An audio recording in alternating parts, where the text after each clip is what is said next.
अब आ रही है? इको है जी जी मैडम आपकी मैम तरफ बोलिए। से, आप माइक आ रही है ना अब तो? अब आ रही है एको क्या? आ रहा है न्यूटन जी? अभी भी आ रहा है? चलिए एको आ रहा है बोलिए क्या अभी बोलिए भी? आप। अभी नहीं आ रहा, अभी नहीं आ बोलिए रहा, बोलिए ठीक है, आप मैम। बोलिए आप। हाँ तो सर सुनो, मुझे ना उपवर्गीकरण के पक्ष में तर्क रखने हैं। क्या ठीक है, मैम? रखिए भाई, बताएं। उपवर्गीकरण के पक्ष में तर्क रखना है। और मुझे ना आप 15 मिनट है ना नॉन स्टॉप बोलने दो, उसके बाद आपको जो भी क्रॉस क्वेश्चन करने हैं आप कर लेना। अरे ऐसा थोड़ी ना होता मैम, अगर आप गलत बोलोगे तो नॉन स्टॉप थोड़ी ना बोलने दूंगा आपको।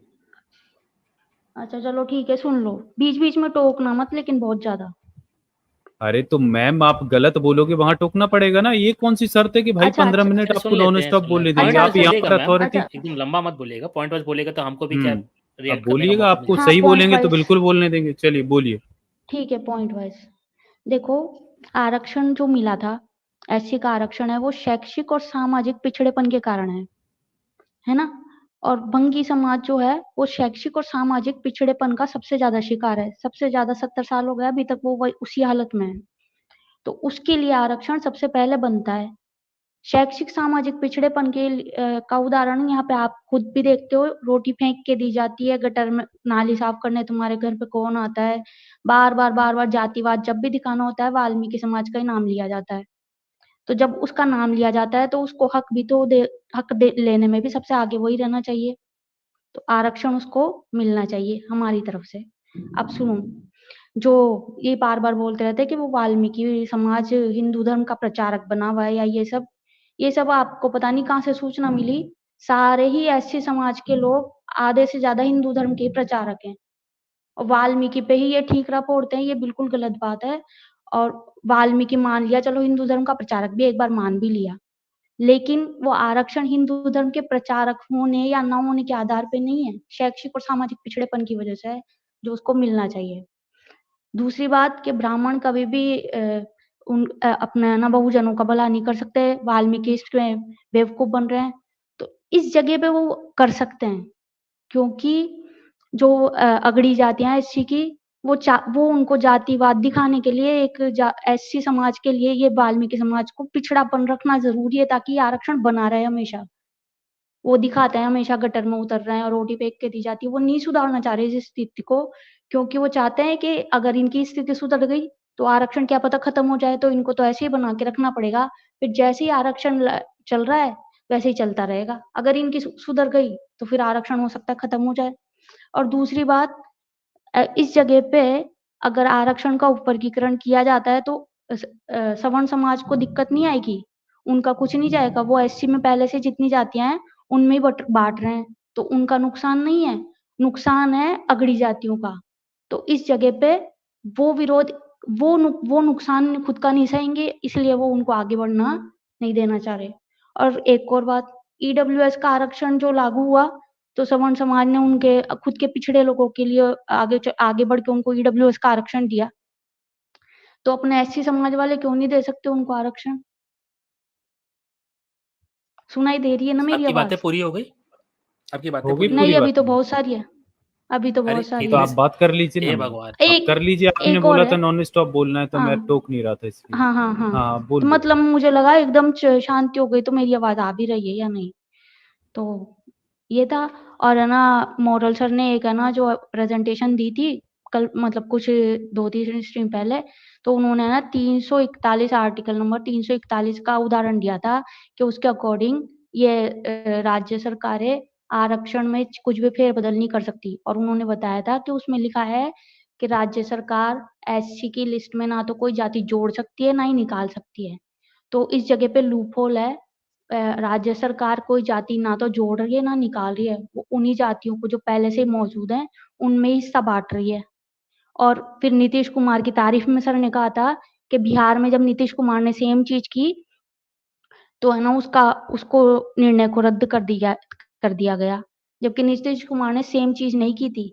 नीतीश कुमार ने ओबीसी जाति से पिछड़ी जातियां निकाल के एससी में ठूंसने की कोशिश की थी, और वो सर बोल रहे हैं कि वो एससी की जो पिछड़ी जातियां उनका भला कर रहे हैं वो। लेकिन आप ध्यान से देखो इसको, तो वो जो ओबीसी जाति में से जातियां निकाल रहे हैं, तो वो ओबीसी जाति की जो ऑलरेडी अगड़ी जातियां है ना, उनके लिए जगह बना रहे हैं, उनको सपोर्ट कर रहे हैं। और जो पिछड़ी जातियां ओबीसी की, उसको निकाल के एससी में ठूस रहे हैं। तो एससी की जो पहले से ही और ज्यादा पिछड़ी हुई, वो और पिछड़ जाएंगी और कंपटीशन भी उधर बढ़ जाएगा। वो कोई भी एससी की जाति को निकाल के ओबीसी में भारत नहीं जी, डाल रहे, सिर्फ ओबीसी की निकाल आपकी के बात एससी में डाल कंप्लीट रहे हो हैं। गई। एक ये पूरी होने दो, तो ये चीज है ना। और हे वो भगवान। डाल रहे हैं, हाँ भैया जाति को शांत निकाल के रहते डाल हैं रहे हैं, न्यूटन ऐड जी। कर रहे हैं, हाँ, चलिए बोलिए, जाति को बोलिए। निकाल के डाल रहे हैं, है ना। तो वो चीज राज्य सरकार के हाथ में नहीं है, किसी भी लिस्ट में वो अमेंडमेंट नहीं कर सकते, कोई जाति को जोड़ नहीं सकते, और वो जोड़ रहे थे। इसकी बजाय नीतीश कुमार अगर ओबीसी की जाति में ही, ओबीसी के अंदर ही उप कैटेगरी बना देते, उप वर्गीकरण कर देते, तो समझ में आता कि वो हाँ वास्तव में ओबीसी जाति, ओबीसी की पिछड़ी जातियों का भला करना चाहता है, लेकिन वो खुद के यादवों को फायदा देने के लिए उनके लिए जगह बना रहे हैं, उनके लिए स्पेस कर देते, उनको निकाल के। अब आप बोलो। देखिए, आपने कई सारी बातें इसमें कही है। आजाद जी, मैं शॉर्ट में बोलूंगा, फिर आप कंटिन्यू करिएगा। जी जी। देखिए, पहली बात तो यह है कि आपके पास डाटा है कि कौन सी जाति अगड़ी है, कौन सी जाति पिछड़ी है। क्योंकि अगर आप भंगी समाज में देखें, तो भंगी समाज में ही कई ऐसी उपजातियां हैं जो आपसे भी पीछे हैं, तो उनको पहले मिलना चाहिए, फिर वहां वर्गीकरण होना चाहिए। और अभी अपने सवर्णों के आरक्षण की बात करी, तो सवर्णों में भी उन्होंने अलग अलग जातियों में आरक्षण थोड़ी दिया है। उन्होंने उन्होंने सारे सवर्ण यानी ब्राह्मण, क्षत्रिय, वैश्य तीनों के लिए आरक्षण एक ही रखा है, ईडब्ल्यूएस कोटा। उन्होंने अपने आरक्षण का वर्गीकरण नहीं किया है। तो यहाँ पे जो कह रहे हैं कि वहां भी वर्गीकरण है, वहां बिल्कुल ऐसा नहीं है। ठीक है, यह बात अभी गलत हो गई। वहां पर ब्राह्मण, क्षत्रिय, वैश्य तीनों के लिए नहीं एक ही नहीं आरक्षण है। नहीं, वो सवर्णों में सभी आप जैसे एक बोलते हो ना कि वो शैक्षिक रूप नहीं, तो से वहां भी तो पिछड़े जातियां है हैं, ना, तो वहां उनको भी तो ऊपर नीचे है। नहीं नहीं, सवर्णों में भी कुछ जातियां आगे, कुछ जाति पीछे है। सवर्ण ब्राह्मण सबसे ऊपर है, क्षत्रिय सेकंड नंबर पे आता है, वहां तो आपस में जाति भेद है। फिर वैश्य तीसरे नंबर पे आता है, वहां भी जाति भेद है। तो क्या तीनों के लिए अलग अलग दिए हैं क्या? सवर्णों में नहीं दिए हैं, एक ही आरक्षण है ना वहां भी। जबकि वहां पर तो तीनों में भेदभाव हमको पता है, क्योंकि पायदान में ब्राह्मण, वैश्य, शूद्र, क्षत्रिय, ब्राह्मण, क्षत्रिय, वैश्य, शूद्र, ये 4 पायदान होते हैं। तो तीनों पायदान में अलग अलग आरक्षण देना चाहिए था, जबकि ऐसा हुआ नहीं है। तीनों पायदान को एक आरक्षण रखा गया है, जबकि वहां पर तो लिखा ही हुआ है कि जातिवाद है। ठीक है। और शूद्र में जो आप उपवर्गीकरण की बात आप कर रहे हैं, आपको ये देखना पड़ेगा वहां पर कि इनके साथ जातिवाद करता कौन है। क्योंकि जाति भेद जो मिला है, ये डिस्क्रिमिनेशन के आधार पे मिला है, ना कि ये आपके आर्थिक संपन्नता के आधार पे मिला है। ठीक है, तो भैया जो चमार है, उसको भी चमार की गाली खानी पड़ती है, चोड़ा है, उसको भी चोड़ा की गाली खानी पड़ती है। चमार कोई अमीर होगा तो उसको ऐसा नहीं होगा कि भैया उससे उसको ब्राह्मण बना देंगे। तो सोशल डिस्क्रिमिनेशन जो हो रहा है, उसका आधार है जातिवाद। और जातिवाद करता कौन है? तो वो अगड़ी कास्ट लोग यानी जो सवर्ण लोग हैं वो करते हैं, उसके आधार पर आरक्षण मिला है। ठीक है, तो ये बात हो गई। अब आपने कहा कि उपवर्गीकरण से फायदा होगा। उपवर्गीकरण से फायदा, देखिए, अब उपवर्गीकरण आप कर रहे हैं, तो आपको ये देखना पड़ेगा कि भाई जातियां कितनी हैं। आपको जाति का डाटा होना चाहिए। तो पहले तो जातिगत हमको वो कराना पड़ेगा, आपको कास्ट सेंसस जातिगत, कि कितनी जातियों के पास कितनी सीट्स है, कितने हमारे पास कितने परसेंट जातियों के पास सुविधाएं हैं, और कितने लोग शासन प्रशासन में आगे हैं। ये हमको कास्ट सेंसस कराना पड़ेगा, डेटा चाहिए पहले। डेटा तो किसी के पास नहीं है। तो बिना डेटा देखे हम सिर्फ एनेक्डोटल एविडेंसेस पे ये नहीं कह सकते कि ये जातियां आगे है, ये जातियां पीछे है, क्योंकि चमारों में ही कई उपजातियां हैं जो उनसे भी पिछड़े हैं। भंगियों में भी कई ऐसी जातियां हैं जो पीछे, जैसे हेला है, डोम है, हलालखोर है, तो ये तो भंगी जातियों में ही आती है। अब वाल्मीकि आ गए तो वाल्मीकि को नहीं मिलना चाहिए, फिर बाकियों को मिलना चाहिए। पर समस्या ये है कि वाल्मीकि भी भंगी की जाति खाता है, गाली खाता है भंगी की, और जो डोम है वही भंगी की गाली खाता है तो वो एक ही जाति के ना। इसीलिए आर्टिकल नंबर 14 में लिखा है कि जिन लोगों के साथ समान व्यवहार होता है, उनके साथ समान नियम ही बनाए जाएंगे। तो जैसे हमारा जो अछूत वर्ग है, वो किसी भी कैटेगरी में आप चाहे चमार हो, डोम हो, भंगी हो, कोई भी हो, दुसाध हो, उसको अछूत ही समझा जाता है। कौन समझता है अछूत? तो जो हिंदूवादी लोग हैं, सवर्ण लोग हैं, वो अछूत समझते हैं। उनका व्यवहार भी इससे समान बराबर ही होगा। ऐसा नहीं होगा कि भैया जो चमार है उसको सवर्ण मान लेंगे, और जो भंगी है उसको अवर्ण मान लेंगे, ऐसा नहीं होता है। तो ये जो आप कह रहे हैं ना, अगड़ी पिछड़ी से हमको फायदा होगा, तो भैया आप देखिए 6000 जातियां हैं, फिर 6000 बांटना पड़ेगा आपको, है ना। तो ये समस्या असल यहाँ में पर ये न्यूटन हुई जी, है। हाँ। इन मैडम से हम लोग ये पूछते हैं कि जैसे कि जो संविधान, नहीं, सवाल सबसे बड़ा ये है ना चाची, ये भी एक सवाल है कि भाई हाँ जब ब्राह्मण क्षत्रिय वैश्य ये 3 जाति तो अलग अलग ही हैं, चाहे ब्राह्मण ग्रंथों में आप बिल्कुल उठा कर देखो, चाहे आप समाज में उठा कर देखो, तो उसको भी एक सवर्ण का आरक्षण क्यों मिला है ईडब्ल्यूएस का? अलग अलग मिलना चाहिए था। बिल्कुल न्यूटन जी, असल में इनसे सवाल ये पूछा जाना फिर चाहिए कि जो जी जी जो प्रथम अनुसूची है, जिसमें 28 राज्यों की लगभग 1108 जातियां हैं जो शेड्यूल कास्ट में सूचीबद्ध हैं। अब 1100 से ज्यादा जातियां हैं, समझ लीजिए। अब पहले इसके लिए कास्ट सेंसस करवाना पड़ेगा कि किसको रिजर्वेशन मिल पाया, किसको नहीं मिल पाया, क्योंकि ऑलरेडी वो ऐसा तो है नहीं कि एससी में वो है नहीं, एससी में है, लेकिन जो लॉजिक क्या दिया जा रहा है ये कि भाई उनको नहीं मिल पा रहा है, कुछ विशेष जातियां, कुछ पर्टिकुलर जातियां हैं वो एससी का आरक्षण ज्यादा ले जा रही हैं। तो अब ऐसा तो है नहीं कि मान लीजिए वो जातियां, अगर मान लीजिए कुछ जातियां अगर ज्यादा ले भी जा रही होंगी, तो ऐसा तो है नहीं कि भाई वो किसी और का लेके जा रही हैं। अब बात ये है कि अगर उसमें से कुछ जातियां पिछड़ रही हैं, जो नहीं पहुंच पा रही हैं, उनका रिप्रेजेंटेशन नहीं बढ़ पा रहा है, तो इसके लिए सरकार को प्रोग्राम चलाना चाहिए कि भाई वो क्यों नहीं पहुंच पा रही हैं, उनके एजुकेशन पे काम करना चाहिए। लेकिन सरकार एजुकेशन पे काम ना करके क्या करवाना चाह रही है कि इसमें क्लासिफिकेशन कर दीजिए। आप इसमें वर्गीकरण करने से होगा क्या कि आपस में झगड़े होंगे, आपस में एक दूसरे के लिए वैमनस्य पैदा होगा, क्योंकि इस तरीके की स्थितियां क्रिएट करी जा रही हैं। और फिर होगा क्या कि जो बहुजन समाज है, जहां पर एकता की बात जो होती है वो एकता टूटेगी, और फिर ये आराम से ध्रुवीकरण कर पाएंगे और आराम से ब्राह्मणवाद के चंगुल में इन जातियों को लपेट पाएंगे। अभी देखिए, अभी ट्विटर पे कितना मजा ले रहे हैं ब्राह्मण लोग, वाल्मीकि समाज के साथ लग गए हैं, क्योंकि एससी एसटी, जो एससी का जो वर्गीकरण है, जो कैटेगराइजेशन है, इसमें असल में परेशानी क्या है कि जो समर्थन में ज्यादातर कौन आ रहा है, भाई वाल्मीकि समाज आ रहा है। तो अब वाल्मीकि समाज की तरफ से बैटिंग कौन कर रहा है, ब्राह्मण लोग। और ब्राह्मण लोग बैटिंग करवा के कर क्या रहे हैं, वो ये कह रहे हैं कि भाई आप संघर्ष करो, हम आपके साथ हैं, आप एससी लोगों से लड़ो। अब यहाँ पर क्या हो रहा है कि बताइए, क्या एससी जो लोग हैं, क्या वो चाहते हैं कभी वाल्मीकि की समाज से लड़े वो?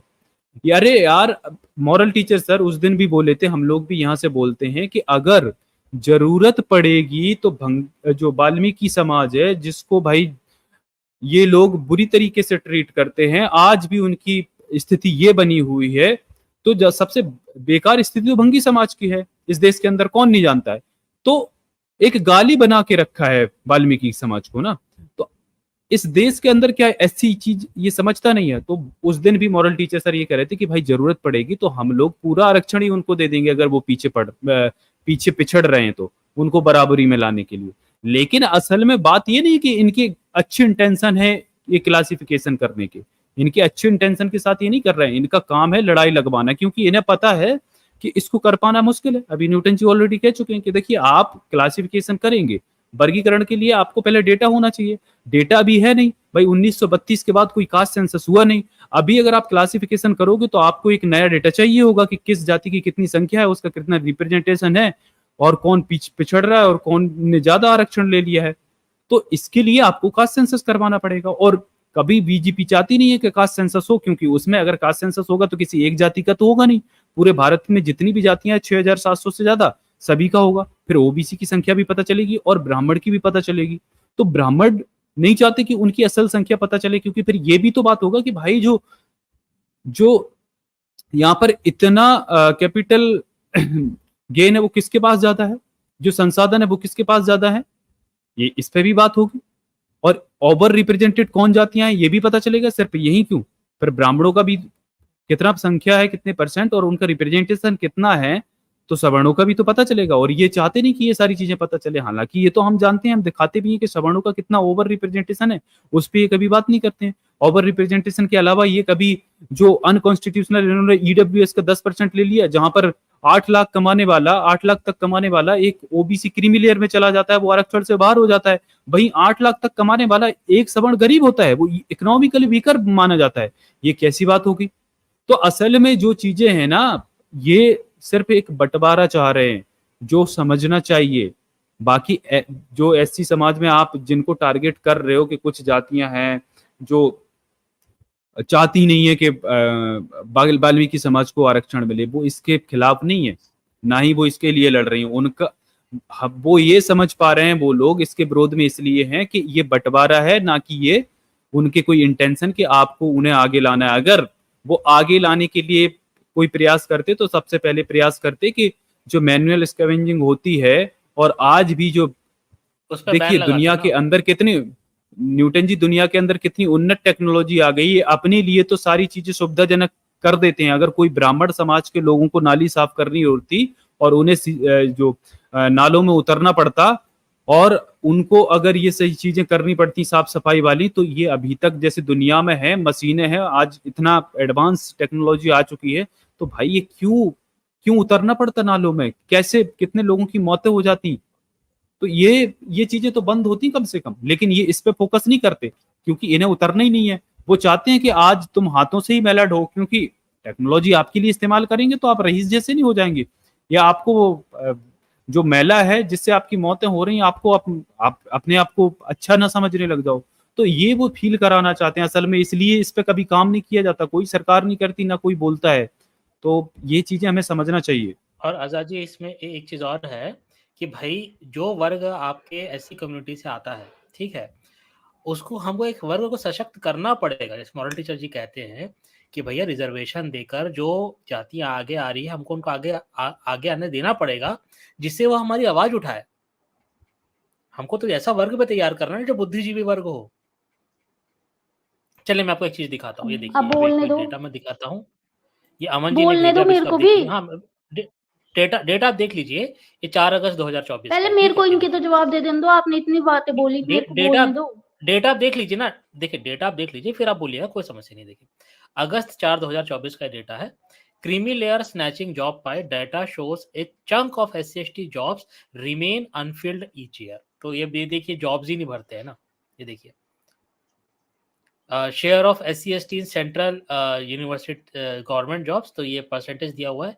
ग्रुप ए में 13.2, ST में 5.5, ठीक है, ये चीज है। तो यहाँ पर क्या है, यहाँ पर जो जॉब्स असल में निकलती उनका है, मुद्दा ही जो है ना न्यूटन जी, सीट्स असल आती में है, क्या होगा, कोई जैसे फिलअप नहीं करता 1100 है। से ज्यादा जातियां हैं, 1100 से ज्यादा जातियां हैं, इनको वो क्या करेंगे, कैटेगरियों में बांटेंगे, 10-10, 20-20, 30-30, 50-50 जातियां जोड़ देंगे, और फिर करेंगे क्या, ये जो 15% है उसको बांट के वो 40 हिस्सों में कर देंगे। तो सोचिए फिर क्या होगा न्यूटन जी, आधा आधा परसेंट, कुछ नहीं होना, एक एक सीट लेना सब। 0.25% ऐसे कुछ होंगे। तो हाँ, फिर उसमें से कुछ जातियां ऐसी होंगी जो अभी भी शैक्षणिक रूप से इतनी पिछड़ी हैं कि उनके लिए काम ही नहीं करना चाहेंगे।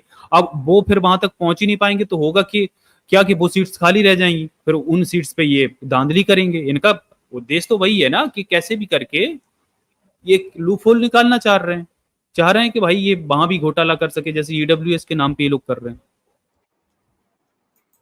अब बोले क्या? बताइए मैम, चलिए। हाँ हाँ, बोलिए मैम। हाँ, देखो आप बोल रहे हो कि है ना, जो एक लेयर बनानी पड़ेगी जो जागरूक रहेगी और पावरफुल रहेगी, है ना। तो वो जो जागरूक और पावरफुल लेयर है, वो जो थोड़ी सी बनी है नीतीश और अखिलेश जैसे किसकी लेयर नेता। बनानी पड़ेगी मैम? आप बोले ना कि अपने लोगों को आगे लाना पड़ेगा, जो बोल सकें, जो जागरूक होंगे, जो इनसे लड़ सकेंगे सवर्णों से अपने हक के लिए, अरे तो बाबा, अपन को आगे तो आने जो देना लोग पड़ेगा। सशक्त हो रहे हैं, जो लोग सशक्त हो हाँ रहे हैं, चाहे वो किसी भी ऐसी कम्युनिटी के किसी भी जाति से हो, चाहे वो भंगी जाति से हो, हाँ चाहे वो महार हो, चाहे हाँ, महार तो आप कोई भी बोल रहे हो, हो ना, ये होने अगर देना वो चाहिए सशक्त अपन हो को। रहे हैं, अगर वो सशक्तिकरण उनको नहीं मिलेगा तो आपकी बातें कौन उठाएगा? तो ये हाँ, आपको ये देखना बोल रहे हो पड़ेगा ना ना, तो आप। इसका जवाब दे रहे हैं हम। वो जो सशक्त हो रहे हैं ना, जो अभी तक 70 साल में जितने सशक्त हुए हैं, वो वहां तक पहुंचे हैं। वो उनके उनके वो देखो क्या कर पा रहे हैं। NFS लगा के उन्होंने बहुत सारा गैप बढ़ा दिया सीटों के बीच में। वो कुछ भी नहीं बोल पा रहे। नीतीश और अखिलेश, जिसको आप वाल्मीकि पे तो ठीक रहा बोल रहे हो, हिंदू धर्म का प्रचार प्रसार का, वो खुद मंदिरों में चक्कर काटते रहते हैं। नीतीश कुमार वो उसके मोदी के पैर छू रहा था, चमचा बना हुआ है वो। इसका लेकिन वो कारण क्या है, क्या है भारत पावरफुल जी? है, वो उनकी संख्या ज्यादा भारत है। जी, इसका वो कारण आपको पता है क्या है? कारण आपको पता है इसका क्या है कारण इसका? पता है मुझे, पता है मुझे। क्या है इसका बताएं? कारण है सेल्फिशनेस। सब सेल्फिश होते हैं। बस वाल्मीकि सेल्फिश हो रहा है ना, तो वो मेरे आप भाई, हाईलाइट इसका करके कारण सेल्फिशनेस नहीं है, इसका कारण ये है कि मेजॉरिटी ऑफ द जो हमारा SC कम्युनिटी है, वो भी ब्राह्मण धर्म शास्त्रों में और धर्म ग्रंथ में फंसा हुआ है। ब्राह्मण धर्म में वाल्मीकि खुद को वाल्मीकि बोलता है, या वाल्मीकि है कौन भाई? वही मैंने कहा कि भैया सबको एक होने की जरूरत है, क्योंकि आज से 150 साल पहले कबीर पंथी और चमारों में शादी ब्याह होता था, आज होता है क्या? पहले ये जो चूहड़ा और चमार जाति है साथ में रहा करते थे। जब ये वाल्मीकि नाम जोड़ा ना, तो चूहड़ा के रास्ते अलग हो गए, चमारों के रास्ते अलग हो गए।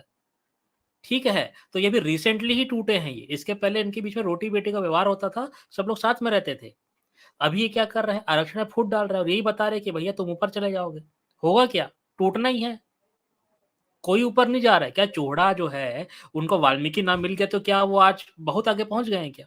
उनकी स्थिति तो बहुत खराब है आज भी 17 साल के बाद। तो आप ये समझें, मैं तो वही कह रहा हूं ना, अगर आपको जाति के आधार पर आरक्षण देना है तो ब्राह्मण वैश्य शूद्र, ब्राह्मण वैश्य क्षत्रिय, 3 जातियां तो बनी हुई हैं भैया, पहले उसमें दो ना तुम अपने ईडब्ल्यूएस में, उसमें दो। बिल्कुल शूद्र बिल्कुल। और अंत्येष्ट एक ही जी है। जी बताइए मैम। चलिए मॉरल टीचर सर आ गए। हेलो मॉरल टीचर सर, जय भीम। जय भीम सर। जय भीम जी, सभी दर्शकों को जय भीम और सभी पैनलिस्ट को जय भीम। जी आजाद भाई जी, जी, बताइए क्या समस्या है भारत जी की? बहुत सारी समस्याएं, और अब ये तो झूठ भी बोलने लगी हैं लगातार, मतलब मुंह पे झूठ बोलना शुरू कर दिया इन्होंने कि मैंने क्या क्या कहा, उस पे लेके इन्होंने कितनी बातें यहाँ पे झूठ कर दी। ये तो चरम स्थिति हो गई झूठ बोलने की। तो भारत जी चलिए अपन इससे शुरू से करते हैं, कहाँ मैंने गलत बात कह दी बताइए जरा। नहीं बोलना, आप पूरा पैरा मत बोलना, आप भी बराबर से नहीं बोलना, मेरे को पूरा मौका देना बोलने का। अरे मैंने झूठ कहाँ बोला? आपने दावा किया कि मैंने गलत बात करी, तो मैंने किस चीज पे गलत बात एक करी गलत आप वो बात की, बताइए। एक बताऊं ना मैं, 341 आर्टिकल नंबर मैं खोल 341 रहा हूँ में आपने 341, एक मिनट मैं 341 खोल रहा हूँ, उसके बाद अपन बहस करेंगे, क्योंकि आप पहले हाँ झूठ बोल ठीक चुकी है, हैं 341 पे। हाँ ठीक ठीक है, है, खोलो। मैं 1 मिनट खोलता हूँ 341, 2 मिनट रुक जाइए। आजाद भाई आप बात करिए, मैं 341 खोल देता हूँ। चलिए मैं शेयर कर दूं क्या मॉरल टीचर सर यहाँ से? नहीं मैं इधर से शेयर कर रहा हूँ, रुक जाइए। ओके ओके जी। बताइए भारत जी, तब तक आप अपनी बात रख लीजिए। सर को तो प्रिपेयर होने का टाइम दे दिया आप लोगों ने, मेरे को भी दे दो। अरे जब आपने 341 अरे बोला था तब प्रिपेयर नहीं, प्रिपेयर करके नहीं आई आर्टिकल थी क्या? खोल रहे हैं। ये अरे हद हो गई भाई यार, मतलब 341 341 पढ़ा नहीं था मॉरल कि जब टीचर झूठ से बोल रही थी यहाँ पे, तो 341 पढ़ के आती ना, क्या लिखा है उसमें? मैंने पढ़ लिया ना, मेरे को तो डरने पता लगे। है। हो रही है जो प्रिपेयर होने का ये समय देंगे आपको। अरे मेरे को पता है मेरे को। हाँ आपको पता है, हमें ही नहीं पता है सर। अब देखो, बताओ सबसे पहले तो देखो, कड़वाड़ छोड़ो, आराम से बात करो। कड़वाहट आपके अंदर है, आप विश्व भ्रमण कर रही हैं लगातार अलग अलग चैनलों पे जाके, समस्या आपके सामने। हाँ तो मेरे को मौका नहीं मिल रहा बात करने का, सब लोग इतनी मौका स्ट्रीम कर वो रहे हैं 4-4 ब्राह्मणों के घंटे चैनल की। पे जाके मौका लेके बताएं ना, वो ब्राह्मणों के जो चैनल है ना, वहां बोल के बताएं ना, सवर्णों के, हाँ तो फिर जिन्होंने वो, आपको अगर वो भी जाति मौका मतलब नहीं जिन्होंने देते, मौका जाति नहीं आप में मिल भी रहा नहीं आपको तो देते वाल्मीकि बना के रखा है, जिन्होंने जाति वो में भी नहीं वाल्मीकि बना के देते, रखा है। वो भी नहीं मॉरल देते, सर आप अगर भी नहीं इनको दे रहे, मौका तो नहीं मिल रहा वो बोलने क्या का तो ये अंतर है? विश्व अगर भ्रमण मौका नहीं करेंगी, देते मतलब तो इनका। इतना कहाँ से, कितनी चैनलों पे, कितनी स्ट्रीम पे घंटों, मेरे यहाँ तो आप कितनी देर बोल के गई हो यार, मतलब आपको झूठ बोलते समय भी शर्म यहाँ नहीं भी बोल आती के इस गए बात को? हाँ चलो ठीक है। मॉरल सर, कितना आपने झूठ पिछली बार बोलोगी कितना यार? समझाया था इनको, अरे कितना मैंने पूरा समझाया आधा था आधा इनको घंटे छोटे नहीं एक बच्चे। सही घंटा है, दिया इसके हुआ है लिए यार। धन्यवाद, आप सच में बोलने दे रहे हो, मेरे को लगा कितना नहीं झूठ था आप बोलने बोलोगे भाई, दोगे। आपको मौका नहीं मिल धन्यवाद। रहा है, आप हर चैनल पे जाके नहीं बोल नहीं, रही हो थैंक यू, इस और बात के लिए गलत बोल थैंक रही यू। हो और झूठ बोल रही हो लगातार, आप झूठे हाँ दावे ठीक कर है रही ना, हो यहाँ पे थैंक यू। आके। जहाँ पे नहीं हमें विश्वमन आपका किया थैंक ना यू मैंने। नहीं चाहिए, ठीक है, हमें आपका थैंक यू नहीं चाहिए यहाँ पे, ये बातें और कहीं करना है ये सब।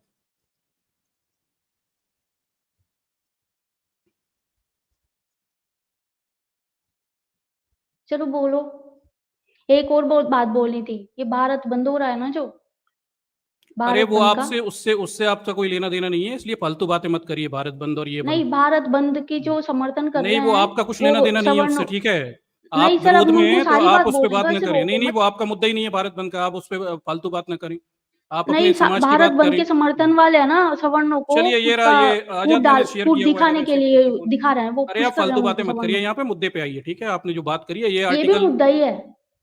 341। हाँ भाई आजाद भाई, ये शेयर किया मैंने, देखिए आ गया क्या? हाँ हाँ स्क्रीन दिख पे रहा है है सर, मॉरल। दिख रहा है, दिखाइए। चलिए तो ये भारत जी, ये है आर्टिकल 341, ये मैंने खोल दिया है आपसे, और आपका कहना है मैंने इसमें झूठ बात कह दी है कुछ, मैं फिर से पढ़ के बता देता हूँ उसमें क्या लिखा हुआ है। देखिए दर्शकों, आप भी देख लीजिए। झूठ ये बात नहीं बोली आपने, मैं झूठ नहीं बोल रहा था, मैं उसमें क्या। चलो अब इन्हें चुप करा देता हूँ मॉरल। अब आप सुन लें भारत जी, मुझे लगता नहीं है आप इतनी पढ़ी लिखी हैं कि इन आर्टिकल अनुच्छेदों की व्याख्या कर सकें, और आप कहीं से सनातनी चैनलों से कुछ गलत सलत सुन के आ रही हैं, और वो यहाँ थोपने की कोशिश कर रही हैं। देख लीजिए दर्शकों, तो आर्टिकल 341 है, सारी बहस इसी पे टिकी हुई है।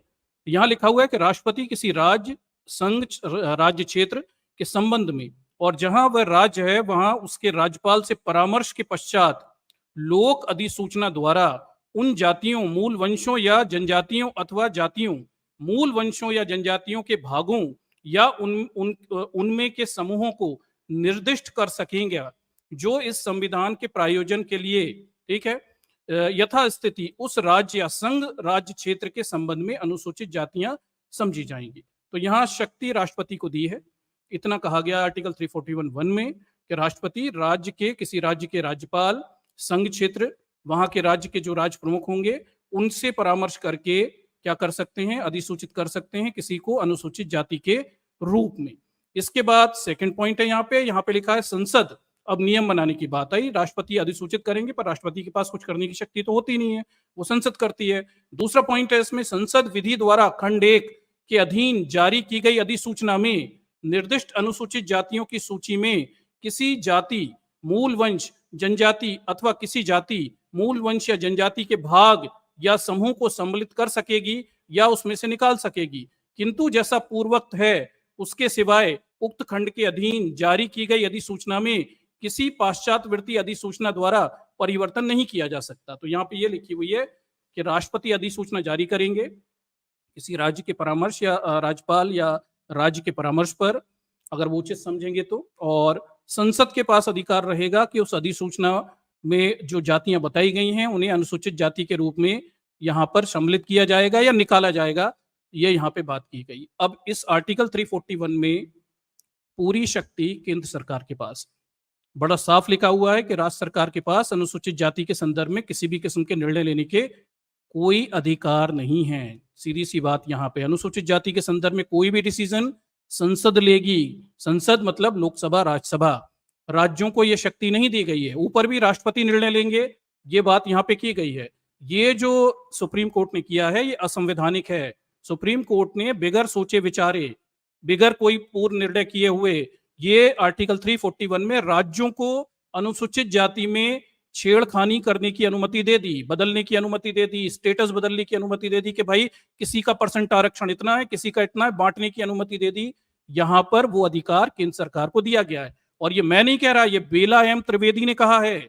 इसी फैसले में बेला एम त्रिवेदी, जज साहिबा ने ये कहा है कि ये कानूनन असंवैधानिक है, राज्य सरकारों को आर्टिकल 341 में ये शक्ति नहीं दी जा सकती। ठीक, तो स्वयं 7 जजों में से एक महिला जज है, वो भी इस बात की पुष्टि कर रही है। उसके बावजूद भी असंवैधानिक कार्य इन्होंने कर दिया हुआ है। अब आ जाता है, इनसे पूछ लीजिए इसमें कहां लिखा हुआ है कि राज्यों को शक्ति है फेरबदल करने की।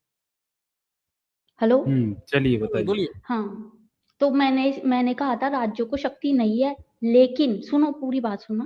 राज्यों को शक्ति नहीं है और उन्होंने एससी की लिस्ट में कोई मतलब कि किसी जाति को ना तो ऐड किया है ना उसमें से निकाला है।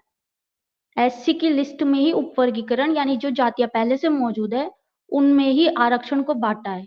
मैंने कहा था ये लूपहोल है, इस जगह पे किया जा सकता है। आपकी गप्पे नहीं सुनी, इसमें कहां लिखा हुआ है बांटने की शक्ति है राज्य सरकारों को? पर इसमें ये भी नहीं लिखा ना कि वो इसमें ऐड तो नहीं किया ना उन्होंने कोई जाति नहीं लिखा तो शक्ति कैसे मिल गई? नहीं, अरे भारत भाई, भारत जी, ये फर्जीवाड़ा नहीं चलेगा, ये फर्जीवाड़ा नहीं चलेगा। वहां पे जज साहब ने, सुनिए एक मिनट, वहां पे एक मिनट सुनिए, आपको नहीं पता संविधान के बारे में तो गप्पे मत हाँकिए, इधर पे सुनिए। वहां पे बाकायदा आर्टिकल 341 में राज्य सरकारों को यह शक्ति है, ये डिसीजन दिया है आपके सुप्रीम कोर्ट के ब्राह्मण जजों ने। तो आप मुझे आर्टिकल 341 में दिखाएं कि कहां लिखा है राज्य सरकारों को शक्ति है। हाँ भाई बताइए। राज्य सरकार कोई जाति ऐड नहीं कर रही है ना निकाल रही है। राज्य सरकार को वर्गीकरण की शक्ति है, ये कहां लिखा हुआ है? यहाँ पे राज्य सरकार को वर्गीकरण की शक्ति है, कहां लिखा हुआ है?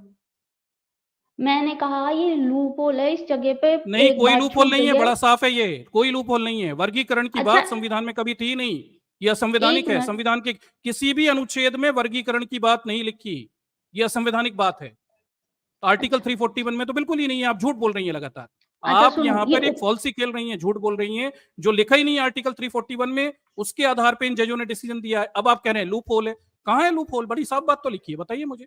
अच्छा, ये उपवर्गीकरण के निर्णय का आप है ना कंपैरिजन कर रहे थे बिहार वाले निर्णय से, नीतीश कुमार ने जो किया। हाँ वो बिल्कुल कर इसके रहा था ना। उसके नहीं जैसा पहले इस कैसे पे है वो? क्लियर करिए और नीतीश कुमार पे भी आता हूँ मैं, वहां भी झूठ बोल चुकी हैं आप, नहीं, पहले इसे वो क्लियर तब करिए। आपको क्लियर हो जाएगा। आप बोल रहे थे आप यहाँ पे तो क्लियर उन्होंने करिए मुझे, पहले इस बात पे बताइए, यहाँ राज्य सरकारों को उपवर्गीकरण की शक्ति है, ऐसा कहाँ लिखा हुआ है?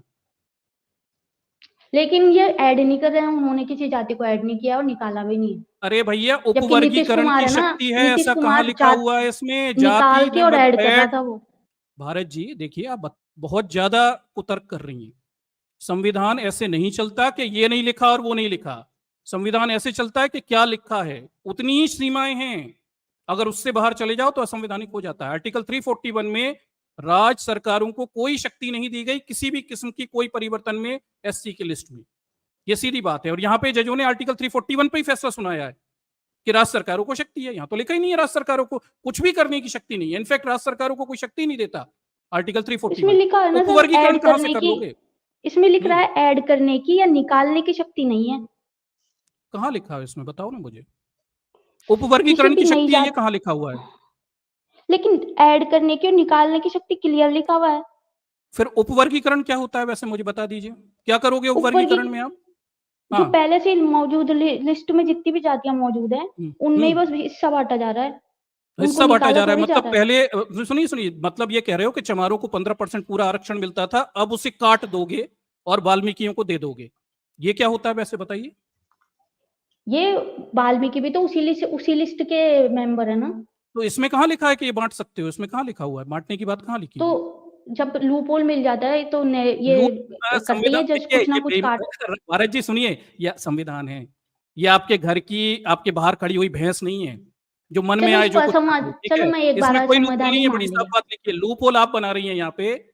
संविधान में अगर उपवर्गीकरण की शक्ति दी होती तो कोई आर्टिकल होता, किसी भी आर्टिकल में कहीं नहीं लिखा कि अनुसूचित जातियों में उपवर्गीकरण की शक्ति दी गई है, ना केंद्र को ना राज्य को, किसी को नहीं दी गई। केवल आर्टिकल 341 में यह लिखा है कि इसमें घटाने बढ़ाने की शक्तियां राष्ट्रपति के पास हैं और केंद्र सरकार के पास हैं। उपवर्गीकरण तो दिया ही नहीं है, वो उपवर्गीकरण ही असंवैधानिक है, क्योंकि संविधान कहता ही नहीं है कहीं पे किसी भी आर्टिकल में कि उपवर्गीकरण किया जा सकता है।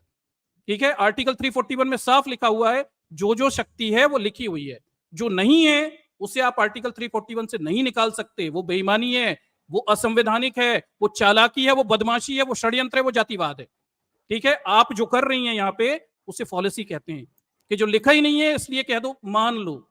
ठीक है, मान लो, वो ये कहते हैं भगवानों को मान लो। ये मान लो नहीं चलता, लिखा है क्या? नहीं लिखा। और जब नहीं लिखा तो कर कैसे दिया? आर्टिकल 341 के नाम पे कैसे कर दिया? सीधी बात है। और यहां नहीं लिखा तो संविधान में कहीं तो लिखा होना चाहिए, कहीं भी नहीं लिखा, किसी भी आर्टिकल में नहीं लिखा। और आपने फैसला आर्टिकल 341 पे सुनाया है कि यहां पर राज्य सरकारों को हम शक्ति दे रहे हैं। भैया यहाँ पे तो राज्य सरकार को कोई शक्ति नहीं है, उपवर्गीकरण तो छोड़िए, किसी किस्म की शक्ति ही नहीं है, तो फिर कैसे कर दिया उपवर्गीकरण? बताइए। हाँ भारत भाई अब बताएं, कौन से आर्टिकल में दिया है उपवर्गीकरण के बारे में? देखो आर्टिकल तो लिख के बाबा साहब ने रखे, उसकी व्याख्या सुप्रीम कोर्ट अलग अलग तरीके से करता ही रहता है।